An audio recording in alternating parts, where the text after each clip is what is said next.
Bonjour à toutes et à tous et ravi de vous retrouver pour parler de votre épargne, évidemment, et comment surtout la protéger. C'est vrai que la semaine dernière, j'ai fait une chronique sur les 5 dangers qui menacent notre épargne, une chronique qui a fait beaucoup réagir, beaucoup de questions, elle a été beaucoup vue, merci d'ailleurs pour votre fidélité. Et donc parmi ces questions, il y a comment protéger cette épargne. Donc on va voir tout de suite, voici les réponses.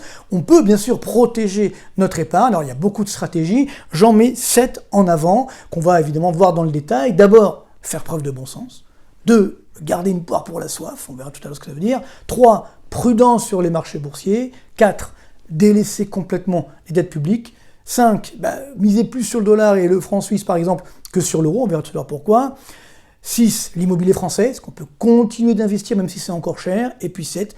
Les matières premières, l'or, les métaux précieux, et ce qu'il faut en avoir dans son portefeuille. Voici les 7 grands axes de cette protection contre les dangers qui menacent notre épargne. Alors, première protection, première stratégie, ne jamais oublier le couple rendement-risque. Faire preuve de bon sens. Vous savez, en économie, il n'y a pas beaucoup de règles qui sont toujours respectées, mais il y en a une qui l'est toujours sur le moyen terme, même c'est-à-dire sur le court terme, c'est que plus le rendement augmente, plus le risque augmente. Ça veut dire, si vous voulez un rendement élevé, il faut prendre des risques. C'est inévitable. Donc des risques, ça veut dire le risque de perdre également beaucoup. Si vous voulez limiter vos risques, il faut se contenter de rendements faibles. Donc j'entends bien effectivement tous ceux qui me disent aujourd'hui, il faut acheter du bitcoin, il faut acheter des crypto-monnaies, il faut acheter des valeurs du numérique qui flambent, etc. Ok, mais c'était un petit peu ce qui s'est passé lors de toutes les crises que j'ai connues d'ailleurs, alors pas celle de 29, j'étais pas là bien sûr, mais on a des archives qui le montrent, plus dernièrement la bulle internet ou les subprimes, à chaque fois on dit non, c'est formidable, on peut augmenter le rendement sans augmenter le risque, ce n'est pas possible. Donc bien sûr, ceux qui aiment prendre des risques, prenez-en. C'est sûr, mais ça veut dire qu'il y a également des dangers de tout perdre. Donc c'est pas ce que je peux conseiller pour un placement de perte de famille. En tout cas, ce n'est pas protéger son épargne. La protéger, ça veut dire effectivement la pérenniser. On met beaucoup de temps pour justement constituer cette épargne. Il ne faut pas la gâcher. Et donc bien sûr, il faut bien choisir sa banque, bien choisir également ses conseillers, ses compagnies d'investissement.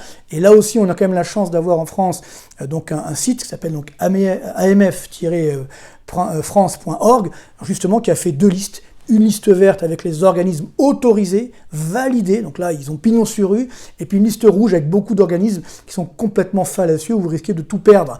Si votre compagnie d'investissement n'est ni dans l'une ni dans l'autre, il faut éviter, vous appelez l'AMF, vous leur expliquez, ils feront une recherche, mais donc mieux vaut là aussi encore une fois, bien protéger son épargne en choisissant avec qui évidemment on investit. Puis dernier moyen de protéger en tant que bon sens, c'est que, je l'évoquais dans la chronique vidéo précédente, c'est que on risque d'avoir donc une ponction d'impôts supplémentaires, voire en cas de faillite de banque, on risque de perdre beaucoup, sauf sur les plans d'épargne salariale, les fonds d'épargne salariale, ce qu'on appelle les PEE, les plans d'épargne entreprise, les plans de retraite également. Donc là, on a tout à y gagner parce que déjà on protège notre épargne, en plus, finalement on se constitue, je dirais, une dynamique pour notre avenir sur la retraite. Également, si vous avez une propre entreprise, vous pouvez investir dedans, au moins vous savez où va votre épargne. Donc c'est ça le plus important, c'est de bien utiliser son épargne, de ne pas la mettre n'importe où, et comme ça, évidemment, on sera protégé. Deuxième élément important, toujours garder une poire pour la soif. Alors je sais, c'est vrai que les placements réglementés, les livrets A, etc., ça ramène pas grand-chose, mais au moins, c'est sûr, on ne paye pas d'impôts, c'est mobilisable tout de suite, c'est-à-dire c'est liquide. En cas de difficulté, ça peut bien entendu arriver. Donc là, on peut quand même mettre un petit peu dans son portefeuille sur le long terme. Ça ne fait pas rêver, c'est sûr, mais au moins, on est tranquille. Deuxième élément, conserver un peu de liquidité. Ceux qui ont la chance, évidemment, d'en avoir, ne mettez pas plus de 100 000 €, évidemment, sur vos comptes. On ne sait jamais en cas de faillite de banque. Et puis dernier point, on l'oublie souvent, mais carpe diem. C'est-à-dire il faut profiter de son épargne. Le meilleur moyen de protéger son épargne, c'est de la consommer finalement. Parce que là au moins, on sait qu'elle va être utilisée à bon escient pour notre satisfaction personnelle. Sinon, c'est le fisc qui va s'en charger. Donc mieux vaut la consommer en partie. Et puis toujours avoir cette démarche. On ne va pas gagner, je dirais, des milliers et des cents. Ce qu'on appelle des stop wins. C'est-à-dire quand j'ai gagné 10-15% sur mon épargne, je m'arrête, je prends la plus-value et je la consomme. Alors espérons que la pandémie vient bientôt se terminer, au moins qu'elle va s'apaiser un petit peu, qu'on pourra voyager, qu'on pourra dépenser. Voilà. c'est ça également le plus important, utiliser son épargne à bon escient, c'est également le meilleur moyen de la protéger. Alors maintenant, troisième stratégie, on rentre dans les marchés financiers, bien sûr, avec la bourse. Alors, est-ce qu'il faut continuer? Donc là, je vous ai mis toutes les catastrophes qu'on a connues depuis 2000. Alors, en rouge, c'est le CAC 40, en bleu, c'est le Dow Jones. Bon, voilà, le crack Internet, les subprimes, etc. Bon, c'est vrai qu'à chaque fois qu'on a une crise, on a redémarré. D'ailleurs, ceux qui me trouvent parfois pessimiste, je rappelle qu'à chacune de ces crises, j'étais l'un des rares à dire que ça allait redémarrer. Donc, vous voyez que je ne suis pas pessimiste par nature, loin s'en faut. Alors, c'est vrai que depuis, par contre, 2017, bon là, je dois avouer que on a une sorte d'anomalie, c'est-à-dire que les marchés boursiers ne veulent plus s'arrêter. Bien sûr, c'est grâce à la Banque Centrale Européenne, enfin, les banques centrales au sens large, les planches à billets. Donc c'est sûr que malgré le coronavirus, on a continué, les sommets historiques sur le Dow Jones. C'est du casino royal, tout ça, c'est trop dangereux. Aujourd'hui, on a une trop forte déconnexion entre la réalité boursière et la réalité économique. Donc ça appelle inévitablement un ajustement à la baisse des marchés boursiers. Il faut arrêter de se mentir, ça va se produire inévitablement. Alors c'est tout le problème du timing, mais ça peut arriver très très vite, puis ça fera mal quand ça arrivera. Donc là aussi, il faut être prudent. Alors bien sûr, on peut spéculer sur la baisse, c'est sûr que c'est un moyen également, je dirais, de profiter de la crise, entre guillemets. Alors c'est un petit peu indécent, c'est vrai, mais la stratégie existe, ça s'appelle des puts, donc des options de vente.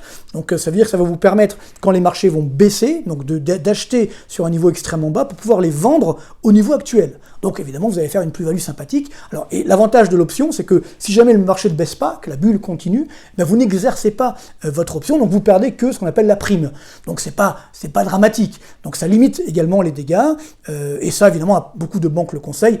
Alors bien sûr, encore une fois, ce n'est pas très salutaire, je n'aime pas trop conseiller ça parce que c'est un peu profiter de la baisse et ce n'est pas pour arranger l'image des marchés boursiers, mais sachez que ça existe. Là aussi, faut encore une fois le vouloir, mais si on regarde sur le long terme, évidemment, les marchés boursiers, encore des entreprises qui sont sous-valorisées, qui remonteront pendant la reprise, donc il faut effectivement profiter. Puis ne l'oublions pas, les marchés boursiers, c'est quand même pour avoir des dividendes, donc on investit normalement sur des entreprises dans lesquelles on croit, qui vont faire des profits demain. Voilà, c'est une sorte de coup de cœur sur les entreprises, c'est ça la bourse, c'est pas que faire des plus-values à court terme, ça existe, ceux qui aiment les montagnes russes, là aujourd'hui ils peuvent vendre un petit peu pour acheter quand ça aura baissé, etc.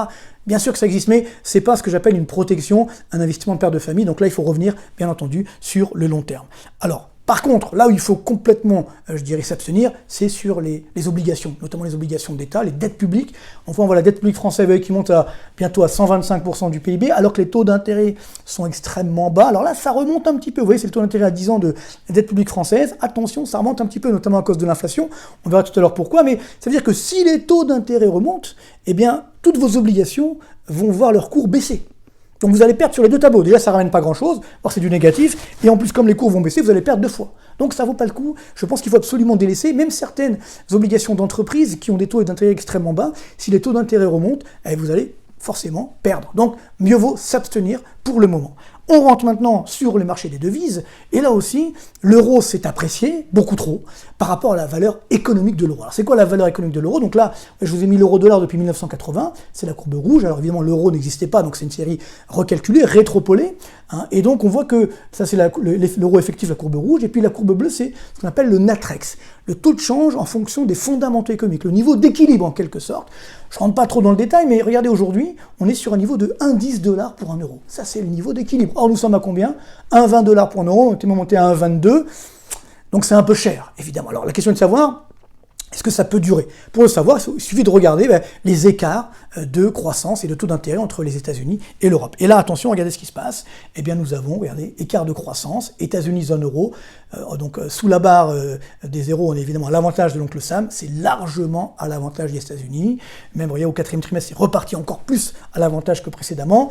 Sur longue période, depuis 1995, l'écart de croissance cumulé États-Unis, zone euro, atteint 100 points de PIB. Donc de moins pour nous par rapport aux États-Unis. C'est énorme, bien entendu. Donc, vous voyez, il n'y a rien qui aujourd'hui va dans le sens d'une baisse du dollar.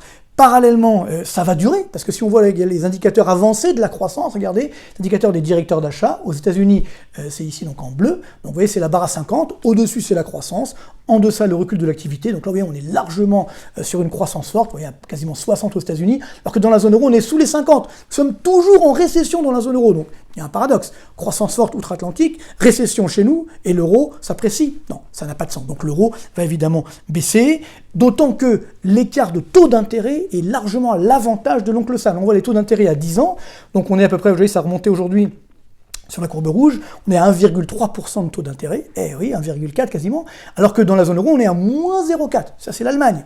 Donc évidemment, ce qu'on appelle le spread, l'écart de taux d'intérêt est largement à l'avantage du dollar. Donc, avantage dollar, ça veut dire que le dollar devrait s'apprécier vers 1,10 $ pour 1 euro. Donc là, effectivement, on peut miser davantage sur le dollar ou sur le franc suisse par rapport à l'euro qui reste quand même toujours extrêmement fragile. Ça peut également être une protection. Maintenant, on rentre sur la sixième stratégie. Évidemment, l'immobilier. Alors, j'ai déjà évoqué, l'immobilier est très cher. Les prix, d'ailleurs, commencent à baisser. C'est ce que disent les notaires. Donc, on voit bien que ça commence justement à aller dans l'autre sens. Pourquoi? En fait, c'est très simple. C'est lié évidemment au taux d'intérêt. Donc là, on voit par exemple, si vous voyez en 2006-2007, quand les taux d'intérêt ont un petit peu augmenté, c'est la courbe rouge, très vite, les cours des marchés immobiliers ont effectivement baissé. Donc là, ça a redémarré, mais là, c'est pareil. C'est-à-dire que là, les taux d'intérêt ont baissé, ce qui a permis d'alimenter la hausse. Dès que les taux d'intérêt vont un petit peu augmenter, eh bien, comme on est sur une bulle, les cours de l'immobilier vont baisser. De 10, 15, 20%, ça va dépendre des villes ou de là où il y avait une bulle la plus forte. Alors bien sûr, après, ça va redémarrer. Puis surtout, pour ceux qui ne sont pas propriétaires, ne l'oubliez pas, il n'y a pas d'impôt sur la plus-value, par exemple, sur la résidence principale. Pareil sur l'IFI. Donc la résidence principale est protégée. Donc si vous n'êtes pas propriétaire, il faut toujours aller sur l'immobilier. En plus, tous les intérêts sont bas, il faut en profiter. Alors pour l'investissement, c'est plus compliqué, il faut plus investir évidemment sur le long terme. Si on a le temps d'attendre les moins 15 à moins 20%, on reviendra plus tard. Sinon, si on a envie de se faire plaisir, pourquoi pas? Mais c'est vrai que c'est un investissement de long terme, on va dire de père de famille, dans 15-20 ans, évidemment on aura retrouvé, mais ce qu'on peut attendre, mais il faut également en avoir, on va dire, dans son portefeuille, pourquoi pas. Et on termine par les métaux précieux, l'or bien sûr, c'est vrai que l'or est une valeur refuge contre les crises, donc là on voit l'évolution, vous voyez, des cours de l'or depuis 1980, 70 même, donc premier et second choc pétrolier, et en 80, on est monté à 850 $ l'once. Alors, ce qu'il faut savoir, c'est qu'ensuite, les cours de l'or se sont effondrés, vous voyez, on est tombé à un peu plus de 200 $, et on a retrouvé le niveau de 1980, on l'a retrouvé en 2009-2010. Vous voyez que bon, ça a pris du temps. Alors bien sûr, dernièrement, avec la crise, si vous vous souvenez, avant que la crise arrive, donc en 2016-2017, j'avais dit qu'il fallait acheter de l'or parce qu'il y a une crise qui allait arriver, c'est ce qui s'est produit. Avec bien sûr le coronavirus, là, on est monté à 2040 $ l'once. C'est très cher, bien entendu, mais ça baisse un petit peu. Maintenant, on est à 1800 $ l'once. Donc, vous voyez qu'il faut rester prudent. Et d'ailleurs, ça c'est à dollar courant, mais si on raisonne à dollar constant, ça veut dire en intégrant l'inflation, eh bien, il faut savoir que les 850 $ de 1980, ça vaut à peu près 2800 $ aujourd'hui. Si on recalcule en enlevant l'inflation. Et oui, donc vous voyez qu'on y est très très loin. Donc ce qui veut dire que à partir de là, même à 2000 $, on n'est pas sur le niveau de 1980. Bon, il faut évidemment quand même avoir de l'or dans son portefeuille. Là aussi, c'est une poire pour la soif. 10-15%. Pourquoi? Parce que l'or, c'est une protection contre les dangers. Alors on voit ici par exemple, c'est une protection contre les récessions. Quand on a une récession ici en 2009, l'or a flambé. Pareil avec la récession de 2020, l'or a flambé. Donc là, on se dit l'an prochain, dans 2021 du moins, il y aura une reprise. Donc c'est pourquoi l'or baisse un petit peu.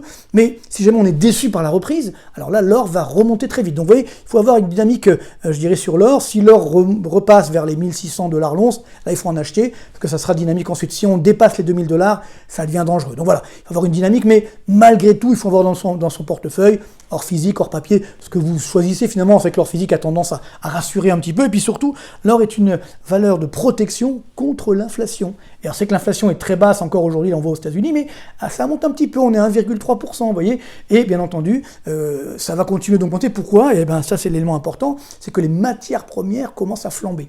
Là on a l'indicateur donc CRB de toutes les matières premières dans le monde, vous voyez que ça augmente très fortement depuis le début, enfin même la fin 2020, donc là on est revenu sur le niveau d'avant-crise, et donc ce qui veut dire qu'attention, il y a des pénuries ici ou là, donc les cours des matières premières vont augmenter, donc l'inflation va augmenter, donc vous voyez que mettre un peu d'or, un peu de matières premières dans son portefeuille, ça peut être sympathique. Donc je conclus, un peu d'or de matières premières, 10-15%, un peu d'immobilier, un peu, même beaucoup d'épargne sur des placements réglementés, puis surtout sur l'épargne salariale, sur son entreprise, sur la retraite, ouais, ça c'est une poire pour la soif, pour l'avenir de nos enfants également, ne l'oublions pas, et puis parallèlement, un petit peu sur les marchés boursiers sur le long terme, et éviter évidemment de prendre trop de risques. Ce n'est pas le moment, on va vivre des périodes de très grande volatilité. Maintenant, je ne vais pas non plus vous mentir, je pense qu'on ne coupera pas à une hausse des impôts sur sur notre patrimoine, sur notre épargne. Donc voilà, il faudra y passer malheureusement. Espérons que ce ne sera pas trop douloureux. On peut quand même limiter, encore une fois, et protéger notre épargne comme on vient de le voir.